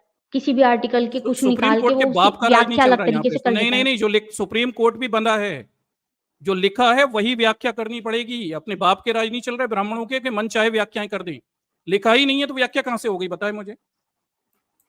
अच्छा चलो मैं मान ली ये असंवैधानिक है एक बार, है ना, लेकिन अब क्यों बोला बिहार वाला नहीं, फिर मेरे आपने मेरी अनुपस्थिति में मेरे ऊपर झूठे आरोप क्यों लगाए? आपका ही तो चैनल है सर, आपकी अनुपस्थिति कहां से? नहीं तो आप झूठ कैसे बोल सकती हैं? और आप तब क्यों आई जब मैं यहाँ पे उपस्थित नहीं था ये बातें करने? अरे इसमें झूठ क्या बोल दिया? नहीं, एक मिनट सुनिए, उपवर्गीकरण के बारे में आजाद और न्यूटन सर उतनी बात कर सकते हैं, मैंने जो प्रेजेंटेशन दी है उसके जवाब मैं दूंगा। जब मैं यहाँ पे आऊं तब आपको आना चाहिए था। ये आप ये चालाकी क्यों खेल रही हैं यहाँ पे कि मेरी अनुपस्थिति में आके यहाँ कुछ उल्टी सीधी बातें कर गई मेरे बारे में? सर हम कल, है ना, सुनो, कल आपके चैनल पे है ना 12 बजे तक वेट कर रहे थे। देखिए फालतू बातें मत करो। सुनिए भारत भाई, मैं आपको कोई एक्सक्यूज नहीं दूंगा, ना महिला होने की छूट भी दूंगा। मैं आपको बहुत दे चुका एक्सक्यूज। पिछली बार भी 1 घंटे समझाया था, तब भी आप ये जातिवादी बातें कर रही थी, विस्मरण कर रही थी, और आप लगातार झूठ बोल रही हो। चलिए एक बात और बताइए, आप कह रही वाल्मीकि समाज के, नहीं एक मिनट सुनिए, आपने कहा वाल्मीकि समाज के लोग ज्यादा प्रताड़ित हैं चमारों की तुलना में। आप ये बताइए क्या वाल्मीकि समाज के लोग ज्यादा अछूत हैं, ज्यादा जातिवाद सहते हैं चमारों की तुलना में? हाँ। कैसे बताएं जरा, उदाहरण दीजिए। पैमाना क्या है आपके यहाँ पे उनका बहुत ज्यादा नाम नहीं, न्यूटन जी से देख लेते हैं कितना पता है चमारों के बारे में, थोड़ा जानकारी तो ले लें। हाँ क्या क्या बताइए और आप उनका नाम लेते हो, रोटी किसको फेंक के देते हो? तुम्हारे बिल्कुल घर रोटी में फेंक के नाली देते हैं साफ ना, जो करने लोग कौन ब्राह्मण आता फेंक है? के देते हैं, मैं उनकी बात करता हूँ भाई। हाँ, आप कभी नहीं बोलते कि चलो तुम्हारा जूता कौन बनाता है, तुम्हारी भैंसों की चमड़ी कौन निकालता है? आप हाँ, रोटी और नाली ही अब बात बताते हो। आई असली में। तो क्या है, देखिए आपको अपनी जात के बारे में बुरा लग रहा है और आप इस लालच में आ गई हैं कि अगर वाल्मीकि समाज को कुछ आरक्षण मिल गया तो अभी आप छोटी नौकरी में शायद आप कलेक्टर बन जाए। ये जो लालच है आपका, ये आपको ये देखने ही नहीं दे रहा कि समाज का इससे नाश हो रहा है। और एक बात सुन लीजिए, ये आप लालच कितना तो भी सबको ही समाज को है, बांटने की बात कर चमार को भी लें, तो यही लालच है। आप सुनिए, आप कितनी भी बात कर लें वाल्मीकि समाज की, असलियत में आप जातिवाद कर रही हैं। ठीक है, एक बात समझिए, एक बात आप बिल्कुल झूठ बोल रही हैं। सबसे पहली चीज, वाल्मीकि समाज से ज्यादा जातिवाद सहता है चमार। वो मरे हुए जानवरों की हड्डियां साफ करता है, उनकी खालें उतारता है। कभी उतारते देख लोगे तो कोई उनके पास नहीं जाओगे। वाल्मीकि समाज के लोग तो शहरों में रह रहे हैं, गंदगी अकेली साफ कर रहे हैं, मरे हुए जानवरों को नहीं उठा रहे, उनकी चमड़ियां नहीं उतार रहे, उनके शरीर के एक एक भाग को काट के वहां पे काम नहीं कर रहे। सबसे ज्यादा बुरी स्थिति जातिवाद में चमारों की है, जो जानवरों की गंदे मरे जानवरों की खालें साफ कर रहे हैं। ठीक है, मलमूत्र साफ और करने उनकी से ज्यादा जनसंख्या बुरा भी है ज्यादा है जानवरों की सर, खालें साफ करना। और चलिए ये बताइए, जनसंख्या भी वाल्मीकि ज्यादा समाज है। का वैसे नितिन जी एक चीज और पूछ लेते हैं, वैसे इनसे क्यों जी वाल्मीकि जी समाज के लोग पिछड़े हैं? कितना रिप्रेजेंटेशन है वाल्मीकि समाज का सरकारी नौकरियों में, थोड़ा पता है आपको डेटा वगैरह? एक बार आप पहले मेरे को 341 वाला जो नीतीश कुमार का मामला है उसको भी क्लियर कर लो। क्या क्लियर करूं उसमें, बताइए। आप 341 उसकी में क्या तारीफ बात कर कर रहे रहे थे हैं? जबकि वो बिल्कुल गलत मैंने तो था। कोई तारीफ की नहीं है, ये तो आपने सोच लिया तारीफ आप की। बोल मैं रहे तो थे ये कि कह रहा हूं कि बहुजन सुप्रीम कोर्ट समाज दो का अलग अलग नेता बातें अगर कर ये रहा है। आप बोल बिल्कुल रहे थे नहीं, बहुजन मैंने कोई समाज का तारीफ नेता नहीं अगर की ये है। काम करे तो ये उसको आपका, उसको गलत देखिए, ये बताते, आपका एक बार झूठा उसका आरोप है। केस खोलो आप। नहीं, ये गलत कह रहे केस, हैं, भारत में आप गलत कह रहे अब हैं आपके सर। सामने ही बोल मैंने रही गौर हूँ, सर मैं ने कोई तो तब अपनी तारीफ नहीं पीछे से कंपैरिजन की नहीं की है, बोल थी रही। मैंने दोगले कॉन्ट्रडिक्शन बताया दोगले है कि व्यवहार का। सुप्रीम कोर्ट दो अलग अलग फैसले, अलग अलग पैरामीटर दे रहा है। मैंने हाँ, कोई तो तारीफ पहले नहीं वो की नीतीश फैसला कुमार की। बताओ नीतीश आप क्या कुमार था? जैसे लोगों की मैं तारीफ कर ही नहीं सकता जो भाजपाइयों के साथ हैं। हाँ, ठीक तो है, वो ये फैसला जो सुप्रीम कोर्ट का था वो बताओ एक बार आप, फिर मैं कि बताऊं उसमें कितनी नहीं, उसमें क्या कितना अलग बताना है है वो बताइए इससे। ना। हाँ, क्या बताऊं, बताएं आप खोलो ना। क्या बताना। नहीं नहीं, आपके मन से थोड़ी चलेगा, आपके बाप के राज थोड़ी चल रहे हैं कि आपने आदेश किया मैं खुलने बैठ जाऊं। आप मुझे बताएं पहले पॉइंट क्या है उसमें। उसमें पॉइंट ये है कि नीतीश कुमार ने ओबीसी जाति को निकाल के एससी में डाल रहा था वो। तो ओबीसी जाति की जो पिछड़ी जातियों को निकाल के एससी में डाल रहा था, तो वो ओबीसी के लिए ओबीसी के लिस्ट में से जातियां निकाल रहा है और एससी में डाल रहा है, तो वो ऐड कर रहा था और घटा रहा था जातियों को। और दूसरी बात ये कि वो यादवों के लिए जगह बना रहा था जो नहीं ऑलरेडी नहीं, वो अगली यादव जाति यादव है वाली ना, बात अपनी रहने दो, ठीक है, ये समाज बांटने वाली अगली बात मत जातियों करो। के लिए वो ठीक, नहीं नहीं, ओबीसी में ये जगह बात रहने दो खाली कर अपनी। रहा था। ओबीसी एससी एसटी बांटने की बात आप करो मत, मेरे सामने मत करिए यहाँ पे। ठीक है, आप कर लो। आप ये बताइए कि उसमें सुप्रीम कोर्ट ने क्या कहा था, नीतीश कुमार के फैसले में क्या कहा था सुप्रीम कोर्ट ने? उसको असंवैधानिक बताया था और आप बोल रहे थे जब क्या इसको हो बोला गया था असंवैधानिक असंवैधानिक तो बताया वो था? भी क्या बोला था असंवैधानिक। सुप्रीम कोर्ट ने उस समय 341 में क्या बोला था? उसने बोला कि कोई भी है ना जो जाति के राज्य सरकार किसी भी जाति को ऐसे ऐसे है ना उसकी लिस्ट में बिल्कुल छेड़छाड़ नहीं कर नहीं, सकती। झूठ झूठ झूठ झूठ। सुप्रीम कोर्ट ने यह कहा था, मैंने पढ़ के बताया था, कि राज्य सरकार को आर्टिकल 341 में किसी भी प्रकार के कोई भी परिवर्तन करने की अनुमति नहीं है। 14 दिन पहले यह कहा था सुप्रीम कोर्ट ने। भारत जी, मुझे लगता है आप क्या होता है, आप अपने हिसाब से चीजें समझ, जो मैं बोलता हूं वो आप सुनती नहीं है, और आप अपने हिसाब से चीजें, जो आपके दिमाग में बायस है ना, आप वो अपने आप बना लेती है। जो मैंने बोला भी नहीं होता वो भी आप अपने हिसाब से सोच लेती है। ठीक, दोबारा स्ट्रीम जाके देखिए, आपको पूरा डिटेल मिलेगा। और मैंने नीतीश कुमार की कोई तारीफ नहीं की है, मैं सिर्फ ये कह रहा हूं कि सुप्रीम कोर्ट दो अलग अलग फैसले दे रहा है, उसके दो अलग अलग पैमाने हैं। ठीक, जब मन आता है तब बांटने की बात कह देता है, जब मन आता है जब कहता है नहीं बांटना है। आर्टिकल 341 पे भी दोहरे मानदंड है। जब नीतीश कुमार गया तो कह देता है नहीं हो सकता, आर्टिकल 341 में राज्य सरकार को शक्ति नहीं है। और अभी जब आरक्षण को बांटना था तो कहता है आर्टिकल 347 में राज्य सरकार को शक्ति है। असलियत में आर्टिकल 341 में राज्य सरकार को कोई शक्ति दी ही नहीं गई, किसी भी किस्म की शक्ति नहीं दी गई। राज्य सरकार कुछ भी नहीं कर सकती आर्टिकल 341 में, ये बड़ा साफ है। और ये यहां से साफ नहीं है, ये मैंने डॉक्टर अंबेडकर का संविधान सभा का भाषण बताया था कि डॉक्टर अंबेडकर ने आर्टिकल 341 लाते समय कहा था कि हम राज्य सरकारों को अनुसूचित जाति में कोई परिवर्तन करने की अनुमति नहीं देंगे, नहीं तो ये संविधान में गड़बड़ कर सकते हैं कि अपने राजनीतिक लाभ के लिए कुछ भी परिवर्तन कर सकते हैं। ये बोला हुआ था। ये सुना था कि नहीं आपने डॉक्टर अंबेडकर की बात? क्यों भारत जी? हाँ, सुना था। तो फिर ये कैसे भूल गई ये बात करते समय आप? डॉक्टर अंबेडकर उसकी झूठ बोल जरूरत रहे ही थे, ये नहीं कह रही पड़ी। हो? नहीं नहीं, डॉक्टर अंबेडकर झूठे हैं क्या आप ये कह रही हो? नहीं नहीं, तो फिर ये क्यों नहीं मानी आपने? अरे मेरे को तो मेरा विपक्ष जब आर्टिकल आपका जो पक्ष 341 है पे मेरा डॉक्टर उसका अंबेडकर साफ बात विपरीत करके गए विचार है, हैं तो कि मैं वही आर्टिकल तो पॉइंट लूंगी 341 ना। में राज्य सरकार कोई परिवर्तन नहीं कर सकती, और ये शक्ति हम जानबूझ के नहीं दे रहे राज्य सरकार को, ये डॉक्टर अंबेडकर लिख के गए। ये सुना था कि हाँ नहीं पता है आपने, मेरे मुझे को, बताइए। मैंने सुना था। भारत जी, मैं ये पूछ रहा हूं, क्या सुन डॉक्टर अंबेडकर ने ये जो कहा है कि हम राज्य सरकारों को कोई शक्ति नहीं दे रहे जानबूझ के अनुसूचित जाति में परिवर्तन करने की, ये सुना कि नहीं? सुना। तो फिर इसमें कहाँ गलती हो गई बताइए, अब कहाँ गड़बड़ बिल्कुल रह सही गई, है, अब कहाँ डाउट बिल्कुल कहाँ सही पे है? स्टेटमेंट है सर बाबा साहब का। नहीं, ये स्टेटमेंट सही है, तो फिर आपने ये कैसे कह दिया कि राज्य सरकारों को लूप होल है, राज्य सरकारों को शक्ति होती है, ये कहाँ से आई बात? मैंने वो दोनों निर्णयों को कंपेयर करके देखा कि आप आप कौन होती है एक का निर्णय कंपेयर करने वाली, जब डॉक्टर अंबेडकर सर संविधान मैं सभा में इंसान आर्टिकल हूँ, 341 पे क्लैरिफिकेशन दे के गए हैं, तो आप हो कौन कंपैरिजन करने वाली, और आपके बामन जज कौन बताऊं है ना मैं कंपैरिजन कौन करने हूँ। वाले? मैं बताऊं, जैसे कि आप हम्म। इंसान हो, आपका दिमाग खुला हुआ है हर चीज नहीं को नहीं नहीं, ढंग से दिमाग देखने खुले का, बात ही नहीं है। वैसे जब मेरा भी संविधान है। सभा में आर्टिकल 341 पे डॉक्टर अंबेडकर ने क्लैरिटी दी है कि हमने किसी भी राज्य सरकार को अनुच्छेद 341 में संशोधन की शक्तियां नहीं दी हैं, ये बड़ी साफ बात है। और जब ये साफ बात है तो फिर इसमें आर्टिकल 341 में ये जो ब्राह्मण जज हैं इन्होंने परिवर्तन कैसे कर दिए? बताएं भाई, डॉक्टर अंबेडकर की बात इन्होंने कैसे काट दी? देखो उसमें 341 का जो पहला वाला था ना आपका, राष्ट्रपति थोड़ा सा मतलब इसके पहले भी कुछ था, मैंने वो पॉइंट लिखा नहीं, वो मेरे से मिस हो गया, वो लिखना चाहिए था। वो आप कुछ उसमें भी लिख था लें, समस्या देखिए, आपके कुछ लिखने से कुछ मतलब नहीं ना, मेरे कुछ लिखने से मतलब है। जब डॉक्टर अंबेडकर ने बाकायदा आर्टिकल 341 बनाते समय ये कहा कि हम किसी भी राज्य सरकार को शक्ति नहीं देंगे, नहीं तो ये राजनीतिक रूप से अनुसूचित जाति जनजाति में दुरुपयोग कर सकते हैं। जब ये चीज संविधान बनाते ही समय साफ हो गई थी, तो फिर अब डाउट कहाँ पे खड़ा हो गया, मुझे बताइए ना। उन्हें राज्य सरकार ने कुछ भी छेड़छाड़ कहाँ की है, मतलब वो तो पहले से जो लिस्ट है उसमें ही तो दे रहे हैं ना, आपस में बांट रहे हैं क्योंकि उनको प्रेजेंटेशन नहीं मिल बांटना रहा। छेड़छाड़ करना नहीं होता क्यों? बांटना छेड़छाड़ करना नहीं होता क्या? तो सर वो 70 साल हो गए, उनको आगे नहीं निकलने दे रहे, डॉक्टर वो अंबेडकर अभी ने भी बोला था 70 साल गटर ही बाद साफ ऐसा कर कर रहे हैं। लेना, क्यों डॉक्टर अंबेडकर ने बोला था वहां पे 70 साल बाद ऐसा कर लेना? भाई डॉक्टर अंबेडकर ने आरक्षण दिया किस पर्पज से था? शैक्षिक और सामाजिक किस पिछड़ेपन पर्पज के से दिया आधार था? पे दिया था ना। हाँ, एक मिनट, हाँ, किस पर्पज से दिया था एससी समाज को आरक्षण? शैक्षिक और सामाजिक विषय बिल्कुल पिछड़ेपन के नहीं, कारण झूठ, दिया यहाँ था पे कि भी इसमें झूठ बोल सुधार दिया हो आपने। जाए। वो ओबीसी को आरक्षण है शैक्षणिक और सामाजिक पिछड़ेपन पे, ये लिखा हुआ है, ये देखिए सामने लिखा हुआ है, शैक्षणिक और सामाजिक संस्थागत, ओबीसी का आरक्षण है यहाँ।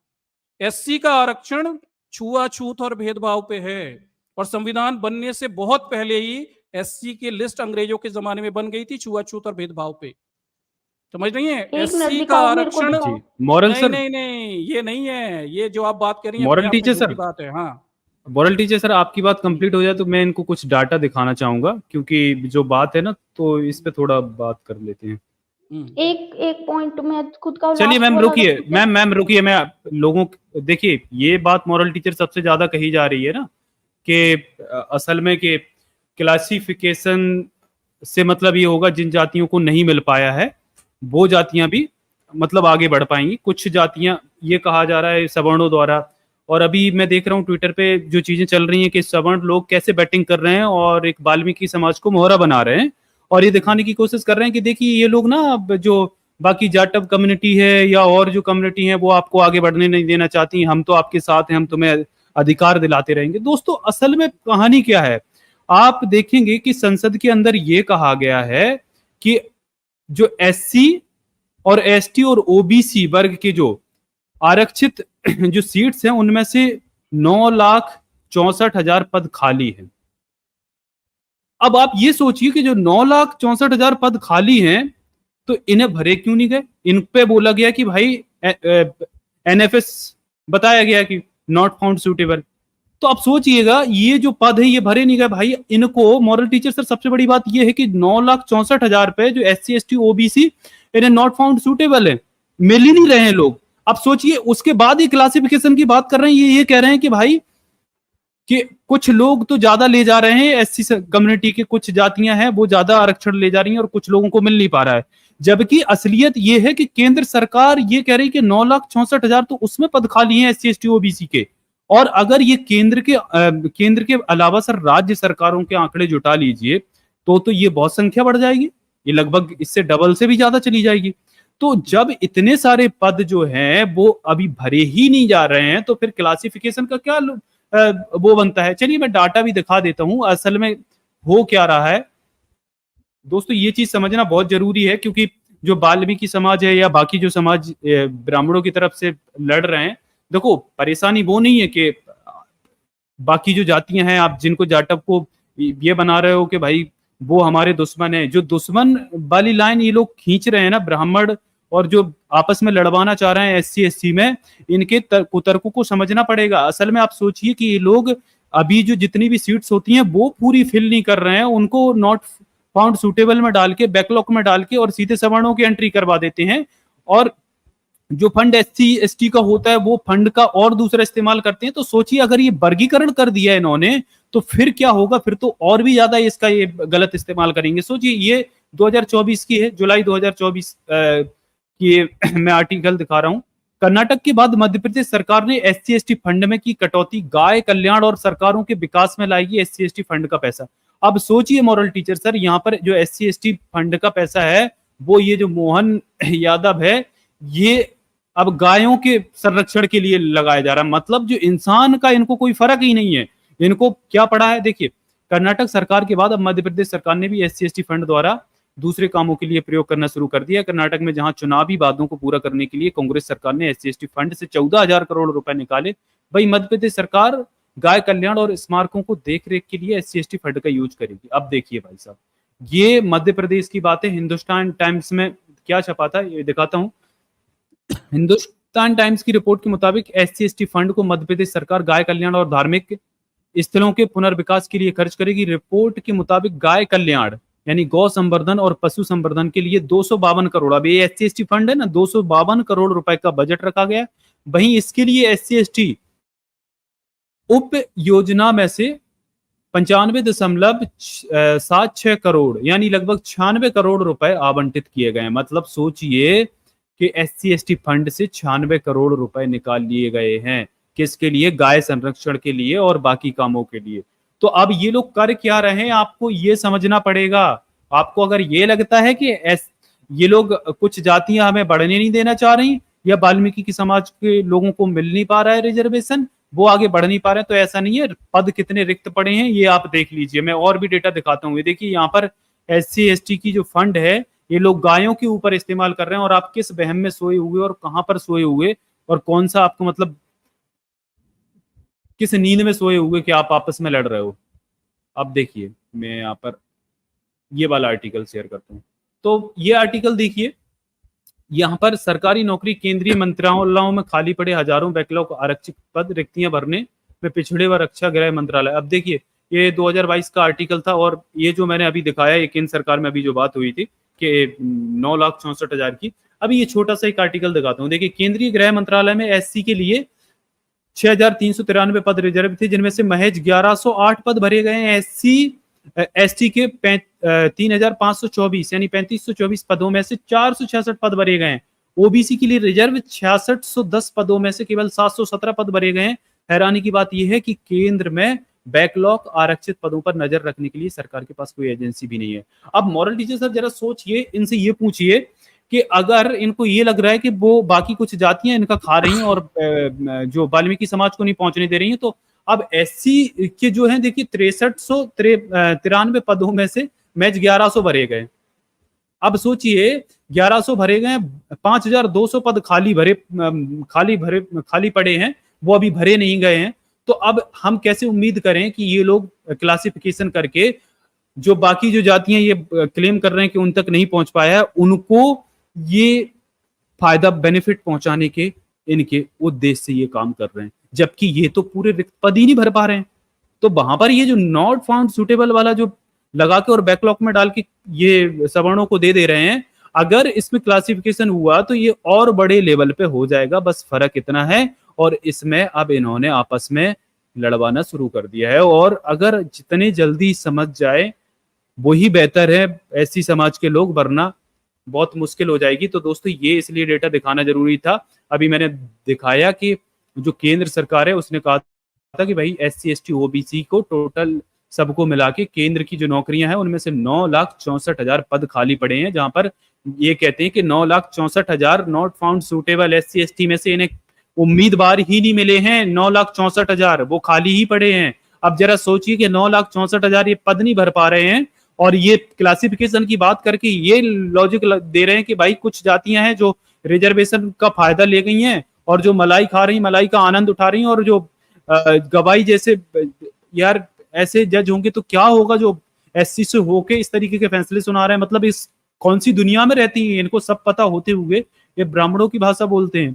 तो असल प्रॉब्लम यहाँ है कि आप लोगों को ये समझना चाहिए कि ये चाहते ही है कि आप लोग इस तरीके से लड़ें और बैकलॉग में और ज्यादा डालने के लिए इनको मौका मिले और उससे सवर्णों को फायदा पहुंचाया जा सके। बाकी अभी 9,64,000 केंद्र की नौकरियों में नहीं भरा गया, और राज्य की नौकरियां अगर जोड़ ली जाए तो ये आंकड़ा 2 गुना 3 गुना भी पहुंच जाएगा।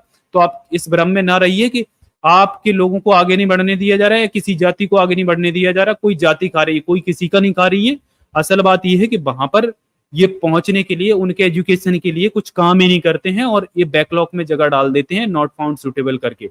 ये असल बात है जी। मॉरल टीचर सर, ये आपकी स्क्रीन शेयर कर जी दूं जी क्या? हाँ, ये दिखा देता हूँ डॉक्टर अंबेडकर का, इन्हें वो दिखा देता हूँ ताकि इनका ये दिमाग ठिकाने आ जाए। जी। थोड़ा सा ये बहुत दिनों से कुछ कुछ उल्टा सीधा बोल रही हैं और ये सीमाएं पार कर गई हैं। देखिए, हमने इनके साथ बहुत संवेदना पूर्वक बातें की, पर ये अब हम लोगों को लेकर हमारे सामने ही झूठ बोलने लग गई हैं, और विशेषकर जब मैं उपस्थित नहीं हूं तब मेरे संदर्भ में इन्होंने झूठे बयान दिए। तो देखिए दर्शकों, संविधान सभा में ये आर्टिकल जो है मैं बता देता हूँ थोड़ा सा आपको, ठीक। ये आप लोग भी चाहें तो ये देख सकते हैं। क्या बोलते हैं, ये डेक्कन हेराल्ड का आर्टिकल है, मैं निकाल के बता देता हूँ, 19 नवंबर 2023 का। और अब ये SC ST वर्गीकरण के संदर्भ में यहाँ पे बात की गई है। डॉक्टर अंबेडकर के कोटेशंस इन्होंने दिए हुए हैं, या मैं आपको थोड़ा सा बता देता हूँ क्या है पूरा मामला, थोड़ा देख लीजिए, ठीक है। और ये जो बात थी कि भाई दलित कौन है, क्या दलित सामाजिक शैक्षणिक रूप से पिछड़े लोग हैं? हाँ, दलित सामाजिक शैक्षणिक रूप से पिछड़े लिए जो आधार है वो अछूत होना है, ना कि सामाजिक शैक्षणिक रूप से पिछड़ा मात्र होना। यहां पर देखिए, ऐतिहासिक रूप से एक अलग श्रेणी के रूप में दलितों की पहचान जो है 1911 की जनगणना में देखी गई थी, जो 10 परीक्षणों पर आधारित थी। दलित होने के लिए 10 परीक्षणों की बात की थी। डॉक्टर अंबेडकर, BR अंबेडकर ने 1948 के अपने ग्रंथ अछूत वे कौन थे, ठीक है, कि अछूत क्यों बने, में 1911 की जनगणना का उल्लेख किया है। डॉक्टर अंबेडकर ने अछूतों को हिंदुओं से अलग वर्ग के रूप में पहचाना है, जो ब्राह्मणों की सर्वोच्चता से वंचित हैं। ब्राह्मण अन्य मान्यता प्राप्त हिंदू गुरुओं के मंत्र प्राप्त नहीं कर सकते, वेदों को पढ़ने का अधिकार नहीं है। महान हिंदू, मूल बात इसमें है कि अछूत बात की गई है, आधार अछूत है। नीचे तक भी बताया हुआ है पूरा कि कैसे ब्राह्मणवादी व्यवस्था में कुछ लोगों को अछूत बनाया गया। तो SC समाज के लोगों का आरक्षण अछूत होने के आधार पर है। सामाजिक शैक्षणिक पिछड़ापन तो बहुत OBC के लिए, एक ये अपने आप में झूठ बात है, इन्होंने कहीं से सुन ली है। मेरे ख्याल से इन्होंने आर्टिकल 14 भी फिर नहीं पढ़ा, 15-16 भी डिटेल में नहीं पढ़ा, वहां पे क्या बात की गई है। वो OBC के लिए अलग बात है, और SC के लिए मूल आधार अछूत होना है, जो 1911 में 10 बिंदुओं पर ये केंद्रित था, और बाद में वो 10 बिंदु भी डॉक्टर अंबेडकर ने नीचे तक बताए हुए हैं। उसके बाद संविधान सभा में डॉक्टर अंबेडकर ने क्या कहा था वो भी बता देता हूं, थोड़ा सा देख लीजिए। संविधान सभा के समापन दिन में डॉक्टर अंबेडकर ने अनुच्छेद में एक खंड पेश किया और निर्धारित किया कि जाति या जनजातियों को जोड़ने हटाने की विशेष शक्ति संसद के पास रहेगी, राज्यों के पास नहीं।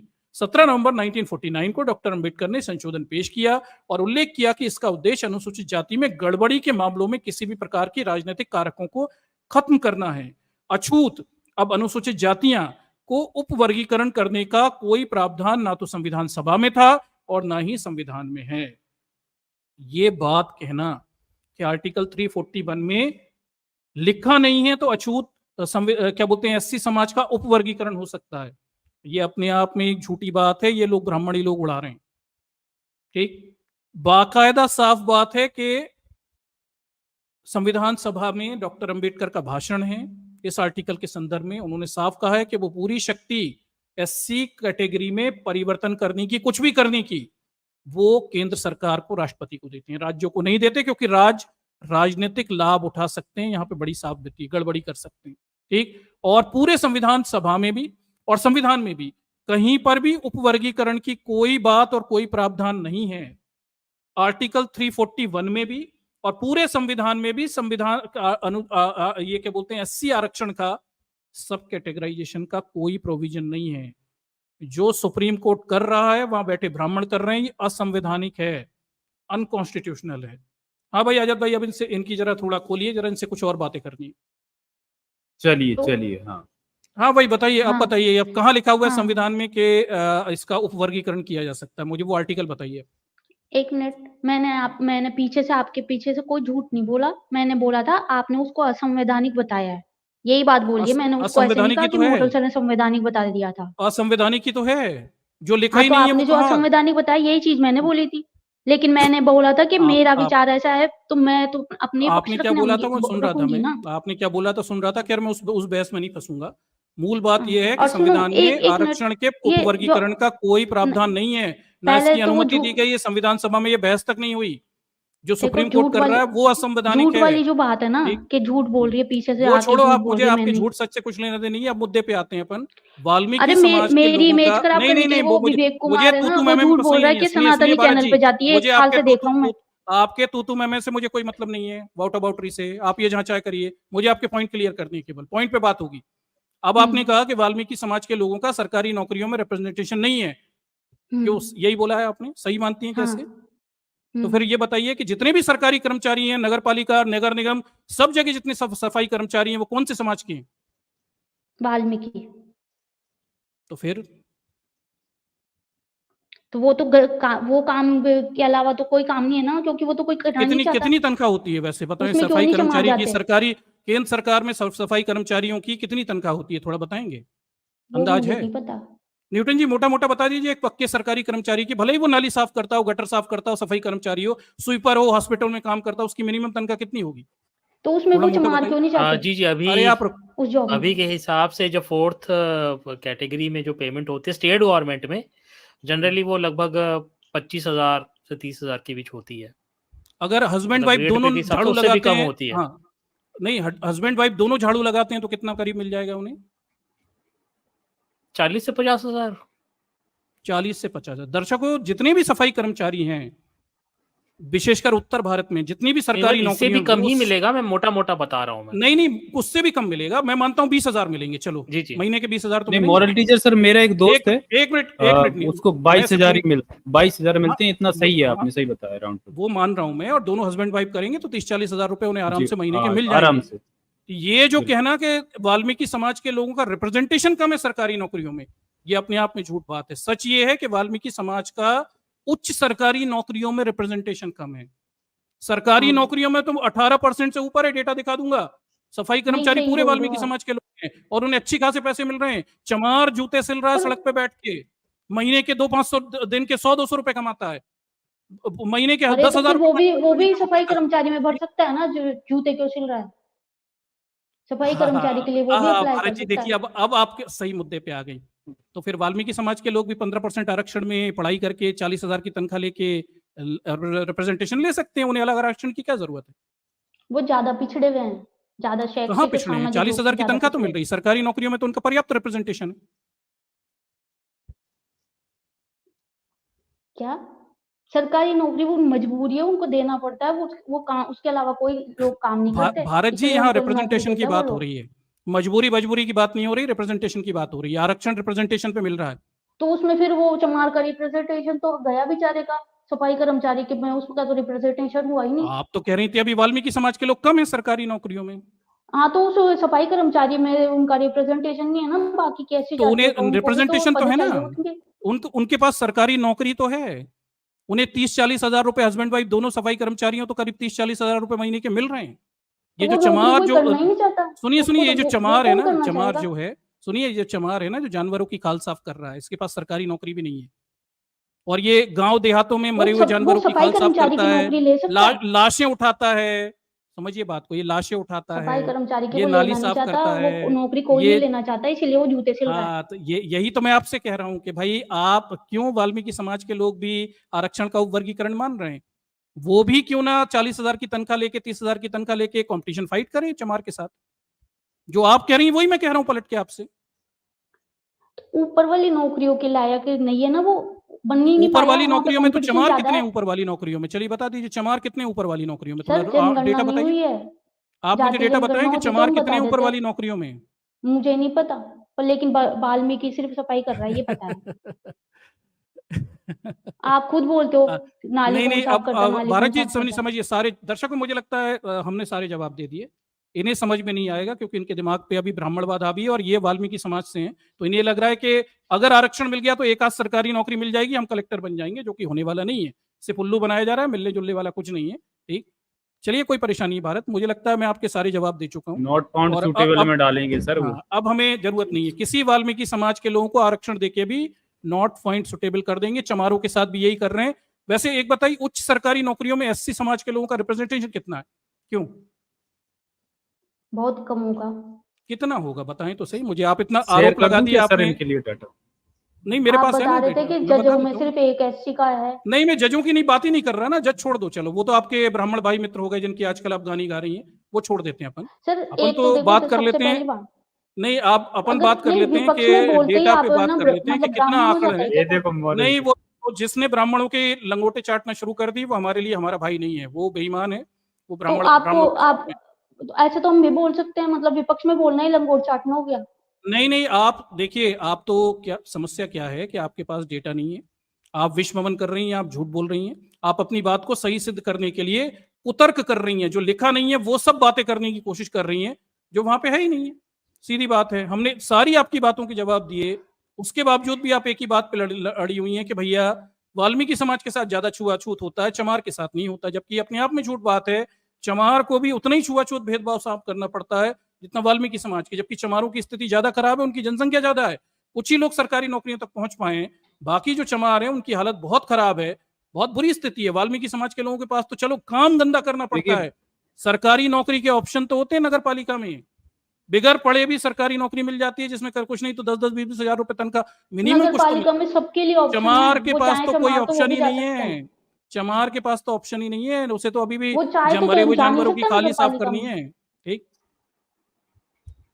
नगर पालिका में जा नहीं सकता चमार चाहे तो। बिल्कुल जा सकता है, वाल्मीकि भी तो जा सकता है, पढ़ लिख के 15% के आरक्षण में वो भी कंपटीशन फेस कर तो सकता है पढ़ ना। लिखने में उसे वहां पे तो कंपटीशन है, ऊपर ही तो कंपटीशन है, नीचे थोड़ी कंपटीशन है, इसलिए वो नीचे से नीचे सबसे घटिया वाली जॉब ही कर वो पाता है वो बेचारा।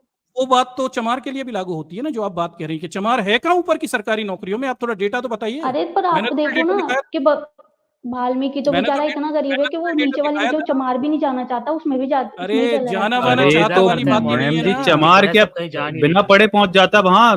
कंपटीशन तो सभी को देना पड़ेगा मैम, आप समझने की कोशिश ही नहीं कर रहे हो। मॉरल टीचर सर इनके देखिए, वो ऐसे जो लोगों की वजह से यहाँ पर नहीं, कोई कितने मतलब सारे लोग हैं जो कह रहे हैं मॉरल टीचर सर ब्राह्मण है। अब ये देख लीजिए, हद हो गई। नहीं नहीं, ब्राह्मण ब्राह्मण वाली ऐसा बात ही कोई नहीं है वो। वो नहीं कर नहीं रहे नहीं, ना मॉडल समझिए, टीचर जी।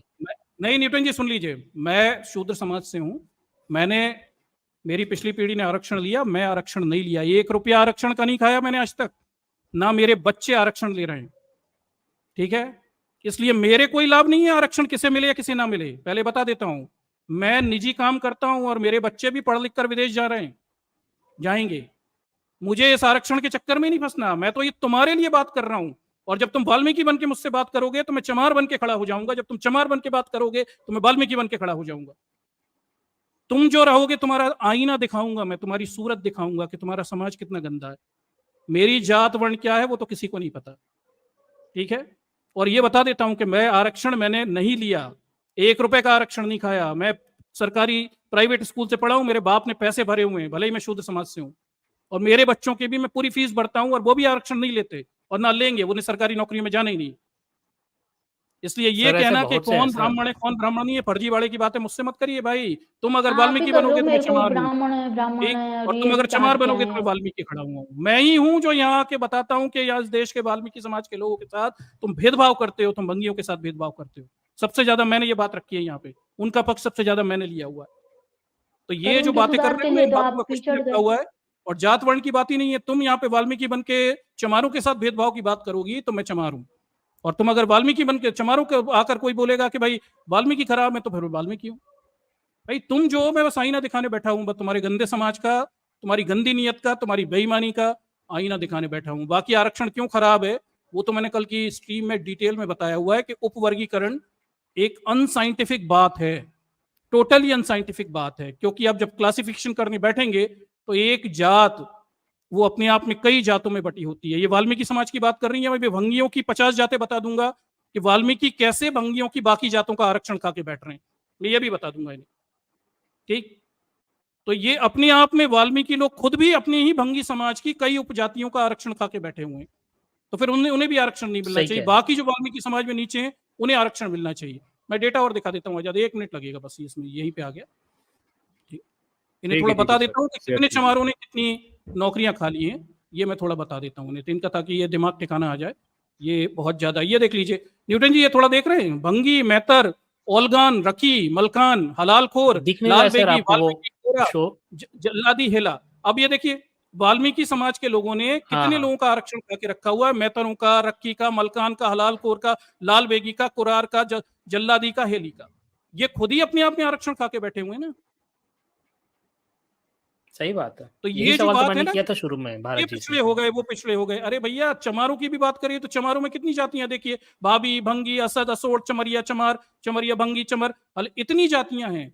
अकेला चमार सरकारी नौकरियां ले रहा है, चमार जाति के सभी लोग सरकारी नौकरी नहीं ले रहे, वो तो बहुत पिछड़े हैं, आज भी जानवर साफ कर रहे हैं। तो क्या आरक्षण अब इतने स्तर पे बांटोगे कि चमारों का आरक्षण 2% दोगे, उसमें भी 50 जातियों में बांट दोगे? भंगियों का आरक्षण आधा % दोगे उनकी जात से, और वो 50 जातियों में बांट दोगे? भाई क्या करना चाह रहे हो? उस देश का नाश करना चाह रहे हो क्या? लड़ाई करवाना चाह रहे हो? और जरा सी 1-2 कौड़ी की सरकारी नौकरी के लिए जो किसी को मिलनी ही नहीं है, कितनी नौकरियां उच्च सरकारी नौकरियों में, थोड़ा बता देता हूं कि चमारों ने कितनी नौकरी खाई है सरकारी। 1 मिनट दर्शकों, मैं वो डेटा भी दिखा देता हूं।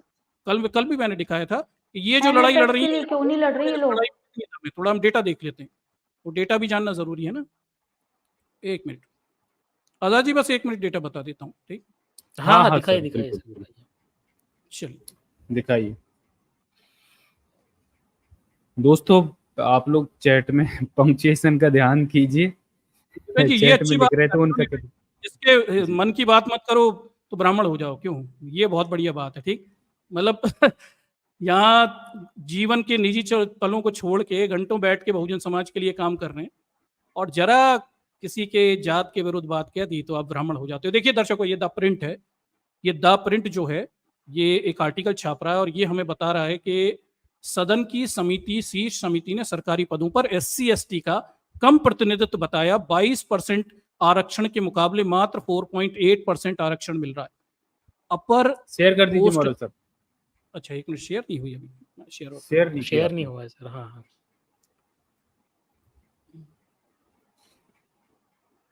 ये देखिए, ये शेयर कर रहा हूँ। अभी शेयर हो गई सर। हाँ, देखिए अब दर्शकों, ये दिखाइए। तो प्रिंट का आर्टिकल है और प्रिंट के आर्टिकल में ये बात लिखी हुई है, मैं पढ़ देता हूं फिर से। ये सदन की समिति ने, ये समिति सदन नहीं बनाई हुई थी, इसी सरकार की थी ये। इस पर कल मैं जब स्ट्रीम करूंगा तो पूरा डिटेल ही इसका कर दूंगा, पूरा एक एक बाल की खाल कि कैसे सफाई कर्मचारियों में ज्यादातर वाल्मीकि समाज के हैं और उनका 18% तक रिप्रेजेंटेशन है ऑलरेडी, ठीक? और सरकारी कर्मचारी भले ही साफ करते हो नाली, लेकिन तनख्वाह मिलती है वहां पे अच्छी खासी, इसे थोड़ा ध्यान रखिएगा, ठीक? आगे देखिए, सदन की समिति ने शीर्ष सरकारी पदों पर SC ST का कम प्रतिनिधित्व बताया।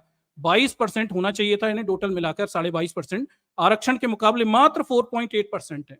तो जिन चमारों पे आरोप लग रहा है ना, टोटल SC समाज के लोगों का उच्च सरकारी पदों में 4.8% ही रिप्रेजेंटेशन है।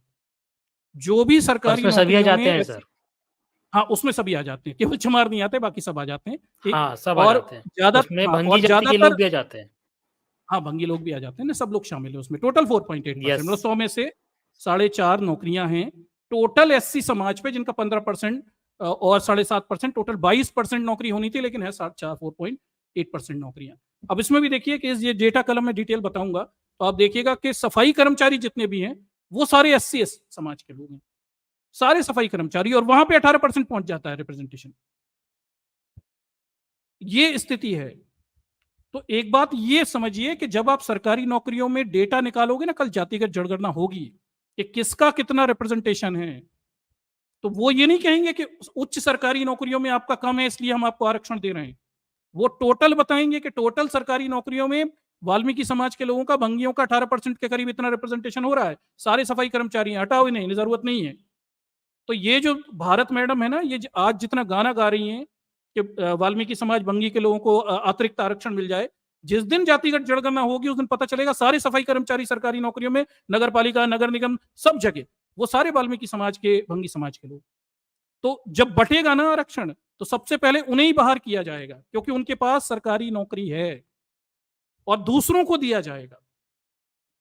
तो यही भारत मैडम कल रोती ना आए। मैं आज भविष्यवाणी कर रहा हूं कि जिस दिन सरकार आरक्षण बटेगा, जिस दिन यहाँ पे जातिगत जनगणना होगी और जिस दिन ये ओपन होगा कि सरकारी नौकरियों में भंगी समाज के लोगों का, सफाई कर्मचारियों में ज्यादा रिप्रेजेंटेशन है, अब वही उनका मूल काम है, और इन्हें रिप्रेजेंटेशन ना दिया जाए, इन्हें और आरक्षण ना दिया जाए आंकड़ों के हिसाब से, उस दिन ये भारत मैडम यहाँ रोती ना आए तो कहना। और उस दिन ये क्या कहेंगी देखिएगा। आज मैंने भविष्यवाणी की है और ये देखिए कुछ सालों में आपके सामने आ जाएगा, क्योंकि ये तो देखिए बंटना तो है, आरक्षण तो बंटना है। जब समाज में आपने फूट डाल दी तो बंटवारा होना तय है। हम भी नहीं रोक सकते, आप भी नहीं रोक सकते, बंटवारा होगा, लड़ाई होगी, सर फूटेंगे तो होना ही है।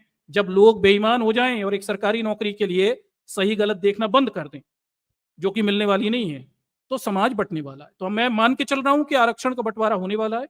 हम कितनी भी प्रयास कर ले, कुछ नहीं होने वाला। लालच भर गया है आंखों में दो कौड़ी की सरकारी नौकरी का, और ये समाज सर फुड़ाएगा और बंटवारा होगा और लड़ाइयां होंगी और सवर्ण दूर से मजे देखेंगे कैसे ये नीच आपस में सर फोड़ रहे हैं। ये होने वाला है, ठीक।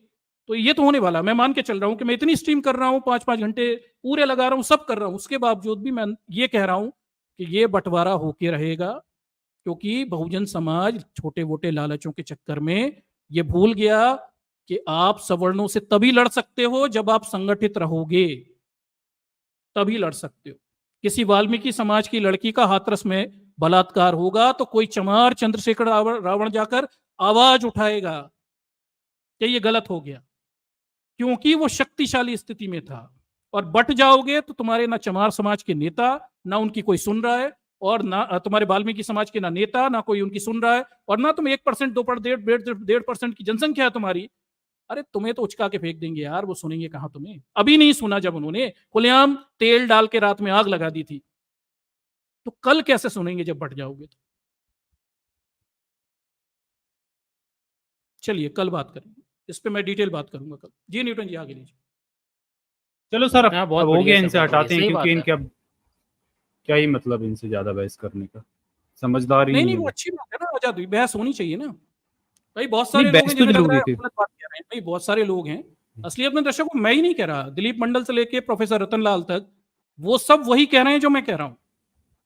अगर आप आरक्षण उपवर्गीकरण के लेके बयानों को देखेंगे तो समाज के जितने भी इंटेलेक्चुअल हैं, नेता नहीं हैं, वो वही कह रहे हैं जो मैं कह रहा हूं, ठीक। आप कहेंगे सब बेईमान हो गए, तो आप कह सकते हैं सब बेईमान हो गए, लेकिन ये कल अब जब आरक्षण बटेगा ना, जब जातिगत जनगणना होगी, और तब इन्हीं वाल्मीकि समाज के लोगों को सफाई कर्मचारी मात्र होने की वजह से इनका आरक्षण बांट के किसी और को दे दिया जाएगा, कहेंगे आपका रिप्रेजेंटेशन ज्यादा है, तो यही रोते दिखाई देंगे जो आज क्या बोलते हैं इसकी, क्या बोलते हैं ज्यादा क्या बोलते हैं वकालत कर रहे हैं। न्यूटन जी मैं आपको एक बहुत अच्छा मुद्दा केस सुनाता हूँ इसी पे, इस पूरे मामले पे, कि बताएं, कैसे ये बताएं। चीजें होती है। कि आर्टिकल 295 पे अपन बहुत बात करते हैं, आपने भी सुना होगा, ब्लास्फेमी लॉ है, ठीक। ये जी, ब्लास्फेमी जी। लॉ बना कैसे था, उसकी एक पूरी कहानी है, किसी दिन हम करेंगे, मैंने स्ट्रीम किया है, इधर पे भी आजाद क्या करेंगे। अब मजेदार बात है कि ब्लास्फेमी लॉ बनाने में मुस्लिम समाज की तरफ से सबसे ज्यादा गदर मचाया, दंगे किए, लड़ाई की किसने, कौन है नितिन जी बताइए, कौन है जिनके पाकिस्तान में किन मुस्लिम समाज का आज बहिष्कार कर दिया गया है? अहमदिया। अहमदिया लोग।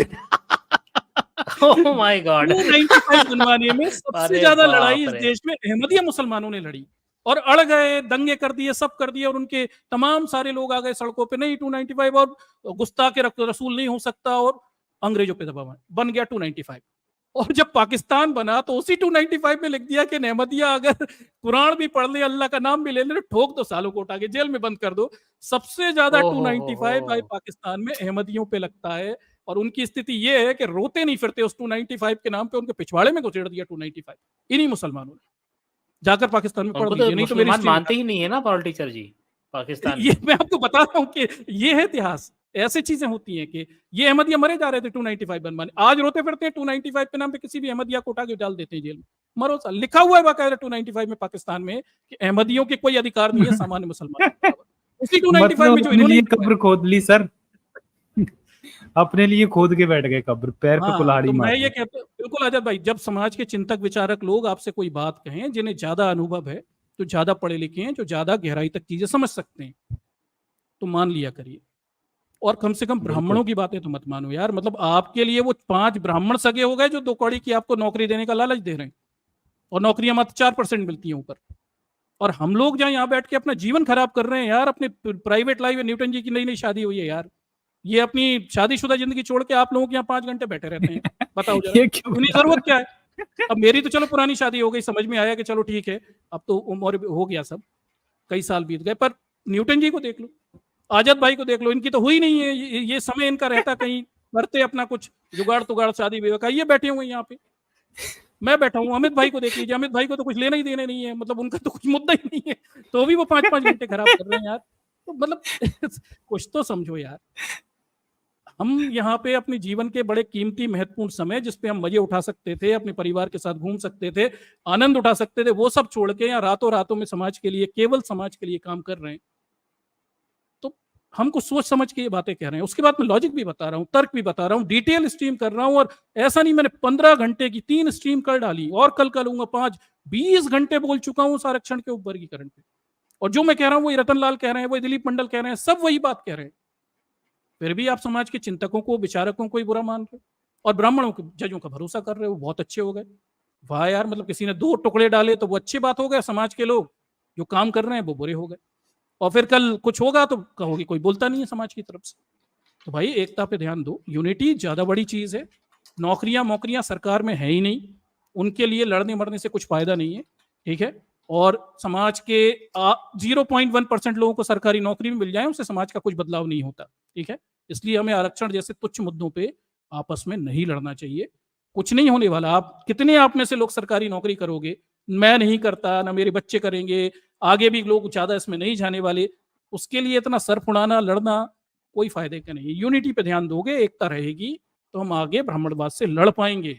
और एकता नहीं रहेगी तो ये छोटी मोटी नौकरियों से समाज का कोई भला नहीं होने वाला। ये मोरल ऑफ द स्टोरी है। न्यूटन, आगे चलिए।